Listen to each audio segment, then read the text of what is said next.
Olá, seja bem-vindo ao Cultura Entrevista. Estamos juntos novamente pelo canal da TV Cultura Vale do Aço. No programa de hoje, uma entrevista com o professor Valmir Monteiro, do curso de Psicologia do Centro Universitário do Leste de Minas Gerais, que acaba de lançar um livro sobre transtornos alimentares. O título do livro é Transtornos Alimentares, Visão Psicanalítica e Existencial. Vamos procurar hoje a compreensão do porquê as pessoas se entregam a riscos absurdos quando o assunto é forma física, ou seja, a estética do corpo. Professor Valmir, muito obrigado pela presença na TV Cultura. Eu que agradeço a honra do convite, Alex. Fala um pouco da sua formação, professor, para que os nossos telespectadores o conheçam melhor. O senhor veio de onde e graduou-se onde? Eu sou do Rio de Janeiro, onde eu me formei em psicologia e fiz algumas especializações, fiz mestrado, e uma das especializações foi em dependência química e transtornos compulsivos. Tá, hoje o senhor integra lá o corpo docente do Unileste também. Exatamente, eu participo no Unileste como professor na docência do curso de psicologia. O que chamou a atenção do senhor nesse tema transtornos alimentares? Por que o senhor decidiu se especializar nesse assunto? Os transtornos alimentares, eu tive contato com os pacientes que sofrem esse tipo de transtorno a partir do meu trabalho com dependentes químicos, né? Aí nós encontrávamos pacientes que, além de ter a dependência química, tinha também transtornos alimentares como um segundo diagnóstico, né? E esse segundo diagnóstico, a gente via que em alguns casos era até o principal, era o primário. Uhum. E sobre o livro, Visão Psicanalítica e Existencial, fale um pouco para a gente sobre esse livro. O livro Transtornos Alimentares foi escrito em parceria com a professora Aline Copos, da Universidade Federal de Juiz de Fora. Ela é uma psicanalista brilhante e ela desenvolveu um trabalho muito importante no mestrado e no doutorado nessa área. E nós nos encontramos e, conversando, resolvemos escrever o livro abordando a questão dos transtornos alimentares na visão existencial e na visão psicanalítica, que são duas perspectivas dentro da psicologia. Uhum. Em termos mais práticos, gostaria que o senhor detalhasse aí anorexia nervosa e bulimia como os dois principais transtornos mais comuns, aqueles que a gente escutamos mais falar no dia a dia. Bom, primeiro sobre a anorexia, o que é?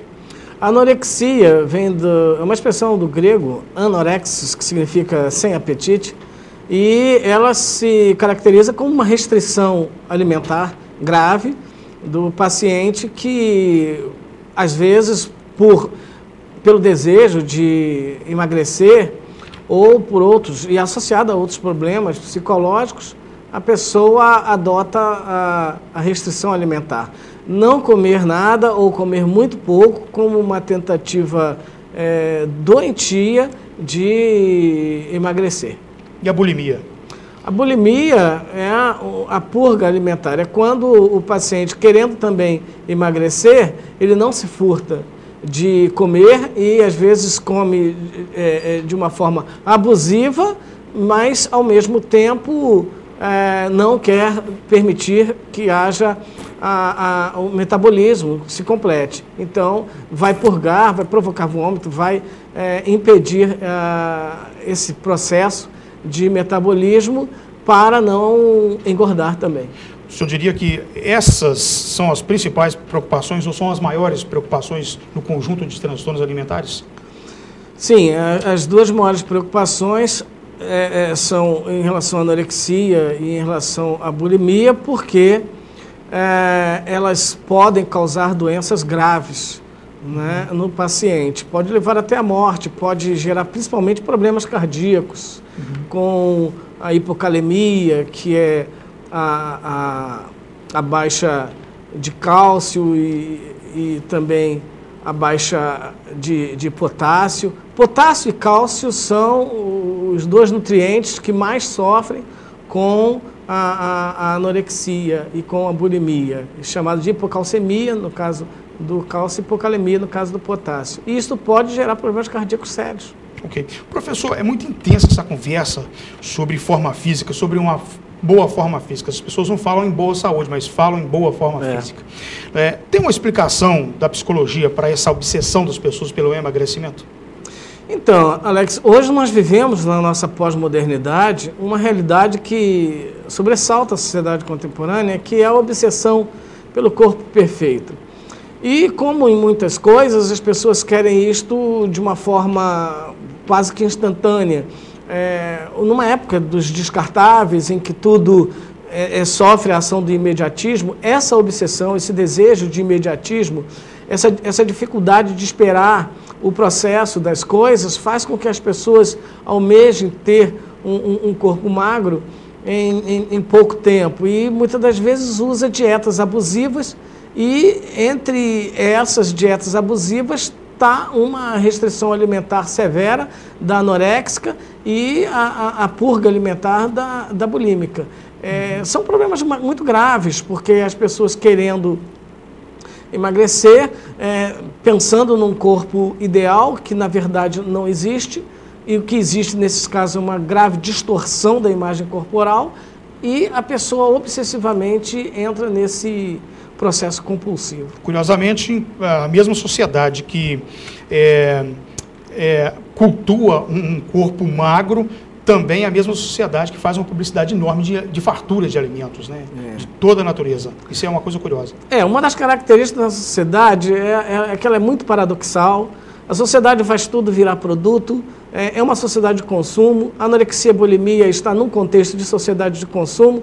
Essa sociedade que estimula grandes quantidades, você vê na rede de fast food, refrigerante 750 ml, batata fritas e copos imensos de milkshake. As porções são muito grandes nas redes de fast food e há toda uma forçação de barra para que as pessoas comam muito, consumam muito, e não só a comida, mas consumam muito lazer, muito divertimento, muita roupa, e tudo é muito descartável. A moda faz com que você tenha que descartar tudo. Então, essa cultura invadiu os hábitos alimentares e fez com que, principalmente mulheres, tenham muita dificuldade em relação a isso. Então, como você disse, a cultura estimula muito a ingestão alimentar e também condena muito as pessoas que engordam, pregando um modelo de corpo magro e como se fosse um ideal que tivesse que obrigatoriamente ser seguido por todas as mulheres. Então cria esse transtorno. Agora, é curioso também que, principalmente num país como o Brasil, que é um país de intensa miscigenação, quem tem o cabelo longo ou cabelo liso quer deixar ele encaracolado, às vezes tem o cabelo encaracolado quer deixá-lo liso, é branco quer ficar moreno, é moreno quer ficar branco, enfim, parece que as pessoas também têm uma certa incerteza, uma indefinição do que seja belo, do que seja um padrão, não é isso? É isso mesmo, uma incerteza do que eu quero ser? As pessoas, elas pensam que alterando o corpo, elas alteram o seu interior. Elas pensam que as suas questões, que na verdade são existenciais, são questões da alma, são questões emocionais, são decepções, frustrações, medos, inseguranças, enfim, uma série de problemas emocionais, psicológicos. Elas imaginam que isso pode ser corrigido através do corpo. Então as pessoas querem modelar e criar uma plástica corporal para atender uma necessidade, uma falta, um desejo e um problema que é interno. Então elas tentam modelar o corpo para tentar alcançar uma felicidade, uma realização pessoal que não se dá através do corpo, se dá através da alma, da mente, do espírito, da condição pessoal e existencial de cada um. Então não é alterando o nariz, as pernas, não é colocando silicone, não é fazendo plástica, alterando a cor da pele ou do cabelo, isso, que as pessoas vão alcançar paz, tranquilidade e serem pessoas melhores, de modo algum. E como não alcançam, elas não encontram fim nessa saga autodestrutiva de reformação corporal. E aí pode chegar aos extremos, que são esses transtornos alimentares, a bulimia, a anorexia. Semana passada mesmo nós acompanhamos o caso da modelo, a Andressa Urach, que quase morreu, ficou na UTI, depois saiu, mas ainda numa situação bastante debilitada. As pessoas são capazes de tudo, professor, para chegar a um corpo que elas pensam ser ideal? É verdade. No caso dessa modelo e de outras, que adotam o corpo e a imagem como meio de trabalho, meio de vida, essas pessoas vão ter muito cuidado, porque nessa ansiedade de estar com o corpo dentro do ideal que a mídia pede naquele momento, as pessoas se prestam a sacrifícios e se prestam a intervenções extremamente perigosas, porque corpo ideal não existe, o corpo é de cada um, e o que a mídia prega como moda não deveria de modo algum ser aplicada ao corpo, porque os corpos são diferentes e deveriam continuar diferentes, mas um processo contemporâneo de cultura, de massas e de marketing, às vezes quer serializar e igualar todos os corpos. Você vê que você vai à academia, você vê aquele tipo de moça aparecendo meio que em série, né? O corpo, o cabelo, isso, aquilo, cada parte do corpo, malhando para tentar colocar e adequar a um modelo pré-definido. E isto é desumano. A individualidade não é só na personalidade, é também, cada um vai ter um biotipo muito diferente. Professor, é verdade que de todos os transtornos, a desnutrição é a única que poderia ser um caso que de fato a pessoa é vítima, que todos os outros, na verdade, são outros fatores? Claro, a desnutrição é um transtorno alimentar, proveniente da má alimentação, mas por causa de problemas sociais, ou econômicos. Desconhecimento, né? Ou desconhecimento, quando a pessoa se alimenta sem a devida orientação, ou por não ter orientação, ou por não ter os alimentos. Então você vai ter a desnutrição. Ou também não só por isso, mas por um vício. Porque muitas das vezes as pessoas, por exemplo, se alimentam muito mal, porque elas buscam alimentos gordurosos, açúcares, sanduíches, e às vezes por causa da correria, essa coisa frenética de correr para lá e para cá, trabalho, etc. e tal, as pessoas se alimentam mal e elas ficam desnutridas não por falta de recursos financeiros para se alimentar, mas por desenvolver hábitos nocivos à própria saúde mesmo. Dizem que a produção de alimentos saudáveis é um dos grandes desafios da atualidade na humanidade. Abastecer o mundo inteiro com alimentos muito saudáveis é um dos grandes desafios. Professor, muitas das vezes, quando os pais descobrem que o filho tem esses transtornos alimentares iniciais que nós falamos aqui, da anorexia, a bulimia, já é muito tarde. Quando percebem, já está numa situação já de caso instalado. Há uma faixa etária, os pais que nos acompanham nesse momento agora estão em casa pensando assim, mas meu filho está crescendo agora, minha filha está crescendo. Tem uma faixa etária que os pais devem fixar uma atenção maior? Alex, desde pequeno os pais devem prestar muita atenção na alimentação dos filhos e começar a cultivar hábitos saudáveis. Cada vez que isso for feito mais cedo, melhores resultados trará. Não usar a alimentação nem como recompensa, nem como punição. Ter cuidado também com o bebê para não ficar dando alimentos muito calóricos. Procurar fazer uma dieta balanceada desde pequeno, porque a criança vai ser acostumada a se alimentar direito. Aos 9 anos, crianças, meninas, já começam, às vezes, a apresentar pequenos sintomas que são pródromos de uma anorexia que pode surgir quando ela começa a se recusar a comer. Existe uma questão ligada também à sexualidade, porque quando a pré-adolescente ela tem uma dificuldade com o crescimento e ela começa a perceber que o corpo dela está mudando e ela quer continuar criança, muitas das vezes ela recorre à anorexia para não crescer, porque não ingerindo proteínas, ela não menstrua e ela acaba que não desenvolve o corpo feminino de moça. Esta é uma questão que aparece muito. E também quando a adolescente, o pré-adolescente, adolescente já começa a ter aquela fase narcísica, aquela preocupação muito grande com a imagem e, às vezes, começa a fazer restrição severa alimentar para não engordar. Tudo isso tem que ser percebido cedo, acompanhado e orientado para não agravar, porque depois que agrava é muito complicado. E esses seriam os principais sinais ou teriam outros sinais aí que os pais devem ficar atentos? No caso da anorexia, você percebe que a criança está emagrecendo, o adolescente emagrecendo, você precisa estar verificando. é preciso que haja, todo adolescente precisa ter acompanhamento médico, mas mesmo a olhos vistos você vê que está havendo um emagrecimento, está havendo, pulando refeições, muitas das vezes trocando a refeição por lazer, desorganização de horários e também um isolamento, um comportamento um pouco depressivo, muito no quarto, às vezes muito na internet, muito nos jogos e às vezes comendo junto com o computador não é bom. Na hora de se alimentar é preciso ir para a mesa, sair do computador. Criança e adolescente se alimentando no quarto, mal é o que mais tem. Ok.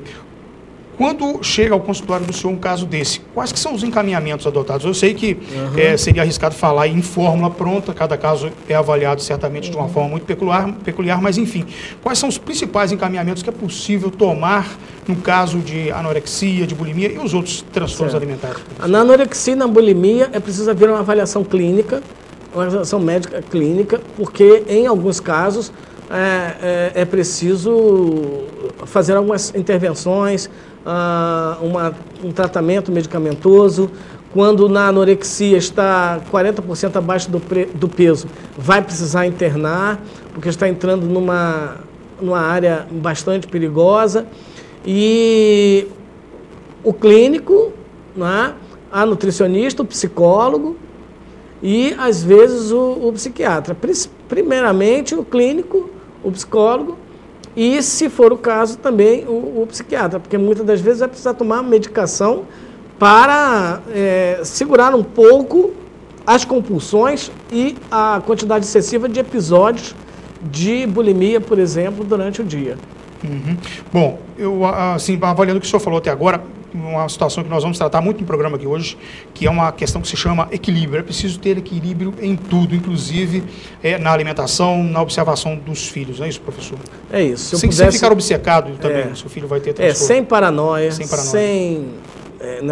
tudo com equilíbrio.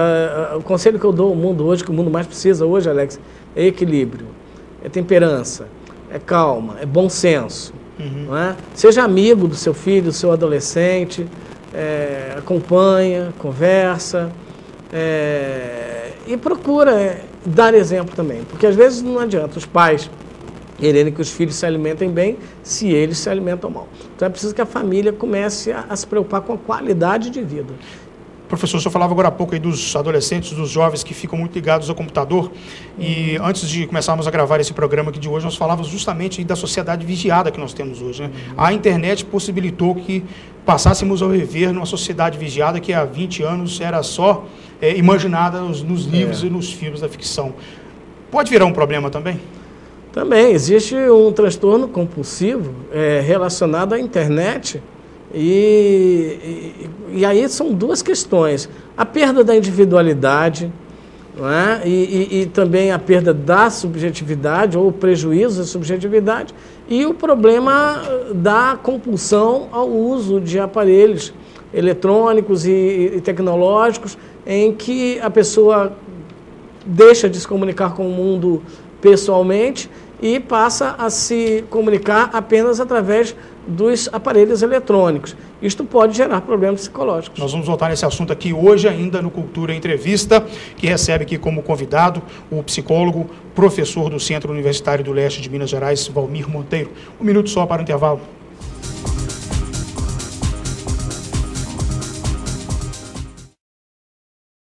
Se você não quer ter dor de cabeça na hora de fazer os seus serviços gráficos, procure a Gráfica Arte Publish. Moderno parque gráfico com profissionais atualizados, prontos para atender com rapidez, a cortesia e a pontualidade que o mercado exige. Gráfica Arte Publish, sinônimo de qualidade em serviços gráficos. Atendimento em sede própria, com assessoria jornalística, fotolito eletrônico e criação de peças publicitárias. Gráfica Arte Publish, mais que impressão, impressiona.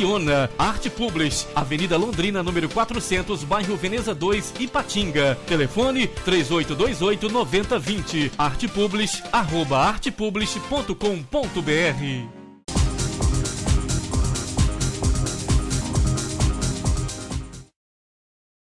Muito bem, nós estamos de volta com o Cultura Entrevista. Eu lembro o contato com o programa, que é entrevista@tvculturavaledoaço.com.br. Deixe lá o seu recado, a sua sugestão para o programa. O programa também pode ser assistido ao vivo pela página do diariodoaço.com.br. Lá tem um link da TV Cultura Vale do Aço, com toda a programação ao vivo e também os programas arquivados, para você acompanhar quando quiser, onde estiver, inclusive os programas exibidos aqui no Cultura Entrevista. Eu disse agora há pouco professor Valmir Moreira, na verdade é Valmir Monteiro, que é autor do livro Transtornos Alimentares, professor do UniLeste. Professor Valmir, os transtornos alimentares são apenas alguns, né, dos transtornos que as pessoas enfrentam. Há os transtornos de pânico, de ansiedade, tem pessoas que não conseguem dirigir carro, não tem pânico do trânsito, transtornos compulsivos. Eu sei que não tem uma fórmula mágica, né, para tratar de todas essas questões, dar resposta para isso tudo, mas por que as pessoas vivem sempre com essas atribulações? A pós-modernidade, Alex, ela está sendo invadida por muitos transtornos. São sofrimentos psíquicos.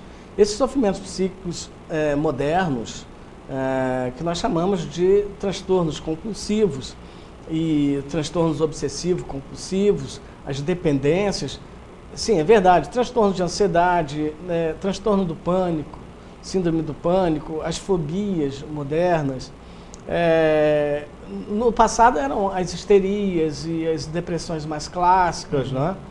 Hoje aparecem esses transtornos e nós entendemos que são resultantes do estilo de vida moderno. A verdade é que a pós-modernidade, a sociedade contemporânea, ela enfrenta muitas questões. Nós temos uma aceleração da vida, nós temos uma abreviação das relações a partir dos progressos tecnológicos, o advento do computador, do celular, os produtos descartáveis. Nós temos um contexto amplo de cultura que leva as pessoas para uma vida de ritmo mais frenético, de ritmo mais acelerado. E algumas pessoas não possuem uma estrutura psíquica que consiga contemplar tudo isso de um modo equilibrado. Então as pessoas, elas às vezes sentem-se com dificuldades de dar conta de todo esse processo, de toda essa correria pós-moderna da sociedade contemporânea. E essa correria toda faz com que as pessoas se exasperem muitas das vezes e entrem em pânico, o transtorno do pânico, os transtornos da ansiedade. Nós não sabemos de fato muito bem o que causa todos esses transtornos, mas sabemos que há pessoas que têm um sofrimento psíquico maior por terem uma estrutura de personalidade, uma estrutura egóica mais frágil para enfrentar os desafios da atual sociedade. O senhor falou já duas vezes aí o termo depressão, né? A pessoa que tem síndrome, que tem algumas crises depressivas e aí se afastam, se isolam. Quer dizer, são tratamento para isso. Normalmente quando chega um paciente até o senhor, uma pessoa até o senhor que precisa se livrar de um problema desse, quais são os caminhos que é possível pegar? A depressão, existem dois tipos de depressão. Existe a depressão endógena e a depressão exógena. A depressão endógena, ela é mais orgânica. A depressão endógena, ela tem mais a ver com os problemas relativos a desequilíbrio neuroquímico e o paciente precisa de medicação. Quando se faz a avaliação, se verifica esses problemas nos mediadores químicos e isso faz com que a gente entenda que a pessoa precisa de medicação. Existem as depressões exógenas, são as que vêm de fora, que surgem a partir dos problemas que a pessoa tem nos relacionamentos, na relação com o mundo, decepções, frustrações, situações de perdas que ocasionam depressão. Mas ambas, elas se entrecruzam, porque você vai encontrar uma depressão química, uma depressão orgânica, que vai ser agravada por problemas do cotidiano. E você tem depressões que são decorrentes do cotidiano, que vão alterar o estado neuroquímico. De qualquer forma, é preciso entender que há estados depressivos que nós não diagnosticamos como depressão. E é muito comum uma pessoa ficar depressiva, num estado depressivo, e não está com depressão. Ela apenas está passando por um momento de depressão. Isso tem bastante e é indicado psicoterapia e também, se precisar, alguma avaliação médica. Depressão, uma coisa que poderia ser traduzida de uma forma muito clara, falta de vontade, seria isso? Falta de vontade de sair, falta de vontade de estar com os amigos, de trabalhar, de produzir? A depressão, Alex, é uma tristeza que não passa. Uma tristeza que não passa?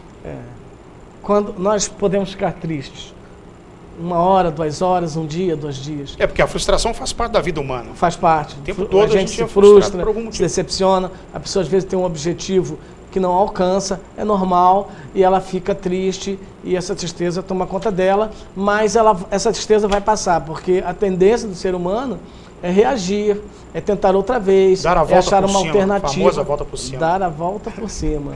Esta aqui é a tendência do ser humano. Mas quando não consegue dar essa volta, e se entrega e fica dias, semanas e vai embora, e aí vai se diagnosticar a depressão. Professor, o senhor também é autor de 2 livros técnicos, o Tratamento Psicossocial das Dependências e Psicoterapia Existencial. Pontualmente, sobre o primeiro livro, qual que é o foco dessa abordagem? O tratamento psicossocial das dependências, ele trata das dependências em geral e das compulsões em geral. Nesse livro, eu trato não só da dependência, da compulsão para drogas, mas compulsão também alimentar, a compulsão a jogos, que é a ludopatia, pessoa viciada em jogo, pessoas viciadas em sexo, pessoas viciadas em compras, pessoas viciadas em relacionamentos obsessivos, destrutivos e pessoas viciadas até em trabalho. Este que é o tema do livro, o tratamento psicossocial das dependências. Quando o senhor fala jogos, principalmente jogos eletrônicos, né? Todo tipo de jogo que torne-se uma dependência, em que a dependência é quando essa relação com esse objeto de dependência, no caso o jogo, torna-se mais importante do que qualquer outra coisa. A pessoa troca o jogo por qualquer outra coisa, no lugar de trabalhar, no lugar de estudar, no lugar de se alimentar, no lugar de lazer e de relacionamento com a família, a pessoa prefere estar jogando. Então, começa a acender a luz amarela da ludopatia, que é a compulsão e dependência ao jogo. Dentro disso que o senhor falou também, suscitou aí as drogas ilícitas, não é isso? Lícitas e ilícitas, porque o álcool é também uma droga e tem muitas pessoas que são extremamente dependentes do álcool, não é isso? Quais são as pontuações que o senhor faz com relação à dependência química? A dependência química, ou a toxicomania, como alguns chamam, é um problema, um dos mais graves. A Organização Mundial de Saúde listou como entre os 3 maiores problemas de saúde pública do mundo: a dependência a drogas, a compulsão a drogas, o uso abusivo de drogas. Hoje nós temos no Brasil o crack, que preocupa muito. O governo federal tem uma preocupação, tem estabelecido programas relacionados a contornar a questão do crack, a resolver. E o álcool e o tabaco são drogas lícitas que preocupam. Mas preocupam-nos também as drogas ilícitas, ilegais, por causa do tráfico e a violência.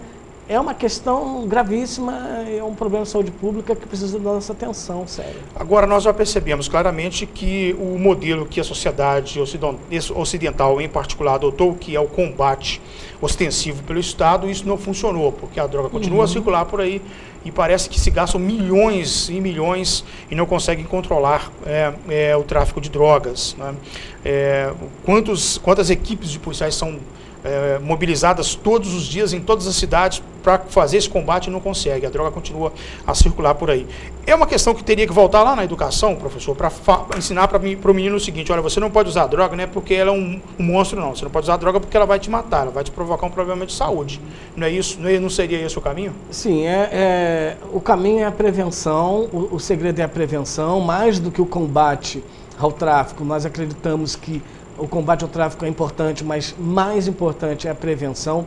É preciso pegar a criança, o adolescente, o pré-adolescente, principalmente nas escolas, estabelecermos nas escolas programas de prevenção ao uso indevido de drogas, para mostrar para o adolescente que ele tem opções saudáveis de vida.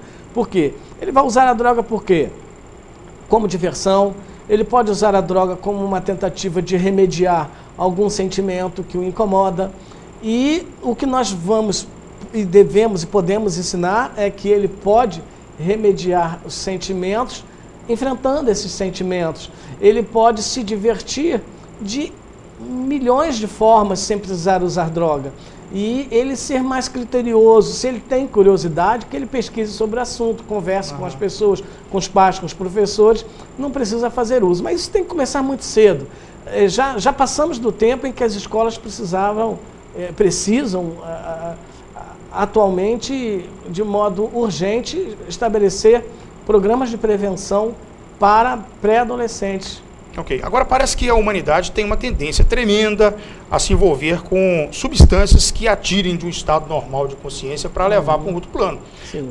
Você pode ver que os pesquisadores vão procurar umas tribos e aí procura a etnia no canto mais isolado do planeta, no meio da floresta amazônica, e ao pesquisar descobre que ali havia alguma substância ali que tirava as pessoas do estado normal. Já descobriram até que alguns índios lá na região do México usavam uma espécie de pimenta extremamente ardida para entrar no estado de torpor, né? Uma pimenta era tóxica e eles usavam isso. Quer dizer, parece que a humanidade, o homem tem necessidade sempre de estar num estado que não seja o seu natural? Sim, é histórico. Desde que o mundo é mundo, existem drogas, existem substâncias psicoativas. Quando os primatas iam pesquisar para achar alimentos, eles achavam raízes, achavam ervas que faziam alteração de consciência, e eles se sentiam às vezes mais alegres, mais dispostos, às vezes mais sonolentos. Então isso foi entrando na cultura e depois entrou na indústria, e a vida toda a utilização religiosa de substâncias psicoativas, como o Santo Daime, a utilização em rituais, e sempre existiu. E as drogas nunca vão acabar. O que nós precisamos é uma utilização criteriosa dessas drogas. Por exemplo, a bebida alcoólica, ninguém não vai se proibir um vinho, não vai se proibir a cerveja, não vai se proibir o tabaco. O que tem que se fazer é educar a população para um uso criterioso, né, e responsável dessas substâncias. Professor, para muitas pessoas a solidão é uma coisa assustadora, né? Às vezes você percebe que algumas pessoas entram praticamente em pânico quando descobrem que uma outra pessoa quer ficar sozinha. O senhor escreveu também tem um livro, né, mais voltado à área da literatura, mas o título é Antes Só, uma análise da solidão. A solidão é um problema ou uma solução? A solidão, ela é um problema quando ela é patológica. Ela é uma solução quando ela leva à reflexão. É como Carl Rogers, a psicóloga americana, falava de solitude, que é a necessidade que você tem de ficar só por um tempo, a necessidade que você tem de entrar em contato com você mesmo e de você ter uma atenção à sua individualidade. Isso é importante. Agora, a solidão é patológica quando a pessoa se isola e isto traz a ela sofrimento. E ela não consegue sair desse sofrimento, e a partir daí ela começa a fazer uso de substâncias e etc. O livro Antes Só conta a história de um escritor chamado Rezende, que ele gosta de viver só. E ele é um antissocial, né? Ele é daquele tipo de homem que não gosta de festa, não gosta de casa cheia, ele gosta de estar sempre mais sozinho. E ele gostava tanto da solidão que ele foi morar sozinho, então ele não queria mais casar. Mas ao mesmo tempo que ele ia para a solidão, ele sentia falta de alguém. Então ele ficava sempre nesse ciclo de querer ter alguém e não querer ter ninguém. Porque o casamento é isso aí. O casamento, você perde boa parte da sua individualidade em nome de ter uma companhia. Então, de qualquer forma, você precisa aprender a lidar com isto. E ele não sabia. Ele ou estava enfiado na solidão, ou estava às turras com a mulher que ele estava no momento. Bom, poderíamos fazer um programa inteiro aqui só sobre esse tema da solidão e trazer aqui alguns exemplos, né? Nós conhecemos aí, professor. Olha, vamos agora a um rápido intervalo e voltamos logo na sequência para a conclusão da conversa com o professor Valmir Monteiro. É um minuto só.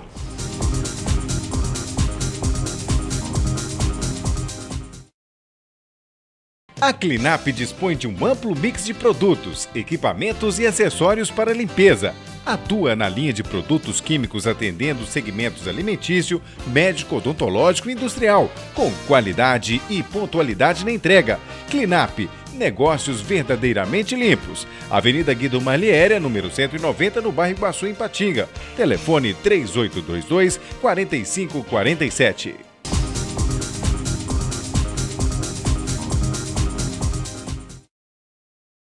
Estamos de volta com o Cultura Entrevista, cujo tema traz hoje transtornos alimentares. E temos como convidado o professor Valmir Monteiro.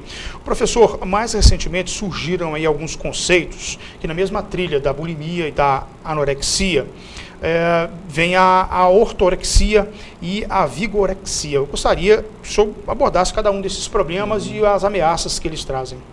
Sim, há pessoas que tem uma obsessão por exercícios físicos e acaba que... Porque os exercícios físicos, como eles produzem mediadores e neurotransmissores, né, que são importantes para o bem-estar, né, psicológico e emocional, acaba que os exercícios físicos se tornam uma prática que muitas pessoas gostam e vira, às vezes, o principal da vida da pessoa.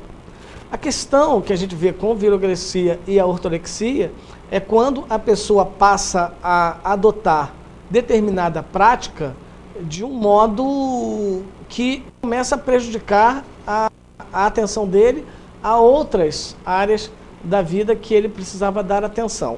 Por exemplo, é muito saudável ir à academia, mas ir à academia ao invés de estudar, ir à academia ao invés de trabalhar, ir à academia ao invés de se relacionar, torna-se um comportamento compulsivo. Há pessoas que têm isto em relação à internet, em relação à alimentação, uma preocupação muito compulsiva com a alimentação, a pessoa que só se alimenta de vegetais, só se alimenta de legumes, a pessoa que é macrobiótica, a pessoa que vive envolvida com dietas dos mais diversos tipos. O que a gente precisa, Alex, atualmente na sociedade é equilíbrio. É preciso equilíbrio. É verdade que os exercícios físicos são importantes, mas é muito preocupante quando a pessoa passa a fazer com que a vida dela toda gire em torno da necessidade de exercícios físicos. Agora, essa história aí da ortorexia, que é uma obsessão por alimentos livres de produtos químicos, essa é realmente é uma inovação, né? Da mesma forma como a vigorexia, a ortorexia, ela também assume uma proporção patológica quando a pessoa, a partir de um hábito que é saudável, a preocupação em utilizar alimentos livres de alimentos transgênicos, livres de pesticidas, herbicidas, etc. Então, essa preocupação é saudável, é uma preocupação legítima, mas às vezes se torna uma obsessão. Então é preciso ter muito cuidado também com isso, porque senão pode se transformar no TOC, o transtorno obsessivo compulsivo, que é aquela pessoa que vai para o restaurante e leva os seus talheres com medo de contaminação. Então, começa a ser uma coisa obsessiva. É muito importante que a sociedade cuide dos alimentos, é muito importante que a sociedade tenha cuidado com os defensivos agrícolas, que podem gerar doenças, mas é importante também que haja equilíbrio no sentido de não deixar isso se transformar num TOC, num transtorno obsessivo que vai gerar problemas também para a pessoa. Bom, se ela for uma pessoa que quiser consumir alimentos absolutamente livres de qualquer intervenção química vai ter que mudar para um lugar que tenha essa condição, porque qualquer centro urbano hoje não consegue ter um abastecimento de produtos orgânicos, os chamados orgânicos. Exatamente, porque a qualidade de vida cai muito, porque a pessoa fica muito obsessiva. Então ela não consegue comer uma pizza com o filho, não consegue comer uma pipoca, um cachorro-quente, porque ela está mais preocupada com a ideologia e as problemáticas relacionadas aos alimentos do que de ser feliz. Ela precisa ser feliz, porque senão ela vai cuidar do corpo nesse aspecto, mas vai perder as relações, vai perder os vínculos relacionais com a família e com as pessoas na sociedade. Então é preciso ter um bom senso, é como você falou, como que ela vai viver na nossa sociedade com esse tipo de exigência, né? Esses métodos intensivos de produção agropecuária ou mesmo de alimentos de animais, é lógico que não poderia ser uma coisa natural, tinha que haver uma intervenção maior para dar conta de tamanha grandeza de produção. Há poucos dias eu caminhava num corredor de supermercado e eu via um casal, até novo, perguntando o que significava um T que estava num determinado produto, um T num triângulo amarelo. Passei perto, eles estavam comentando sobre isso e nenhum dos dois sabia o que era. Esse T que aparece dentro de um triângulo nos alimentos, aquilo significa transgênico, significa que aquele alimento foi produzido com alguma matéria-prima, por exemplo, o milho, o arroz, o trigo, que teve uma intervenção de laboratório, quer dizer, um alimento transgênico. E se nós formos procurar esse tal de T por aí, esse T amarelo dentro do triângulo, vai ter isso em tudo. No óleo de soja, só não vi no azeite de oliva por enquanto. Mas tem no óleo de soja, tem no fubá, tem isso no pacote de arroz, enfim, quase todos os alimentos que nós temos no supermercado hoje, infelizmente, vêm com isso aí. Ah, mas eu não queria consumir alimentos com isso aí. Tem também, mas custa muito caro e não está em todos os supermercados. Só alguns supermercados vendem produtos orgânicos, os chamados orgânicos. Professor, no livro que o senhor lançou recentemente, são apresentadas dicas sobre como superar essa situação dos transtornos alimentares. Em resumo, como é isso? Como que a pessoa consegue pensar em superar transtorno alimentar?